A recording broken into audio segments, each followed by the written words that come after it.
Here's where you can go to find the Android system intelligence and clear out any data that it might have learned over the days, weeks, months, and perhaps years. But this here is a Samsung phone with Android 15, and let's get started.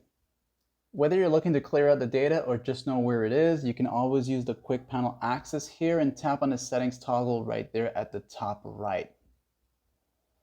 Once you're in this section here, you can choose to use the quick search feature here and type in the words Android System Intelligence. Now you're going to see a lot of suggestions of it, but you're going to go down to the one that says this one here under security and privacy. That's the one you're looking for. You can also go into that section here, security and privacy, and look for it, but this would be the fastest way to find it. So once you're here now, you'll see the more privacy settings here, and you'll go to Android System Intelligence. As you enter here, it's going to tell you device learning, and it tells you what it does. So to clear out the data, you'll tap here, and it's going to give you this pop-up here. You have the option to clear out last hour, the last 24 hours, or perhaps all time. And once you do this, there's no turning back. It's just giving you an idea of how it works. And of course, if you learned something new, like and sub.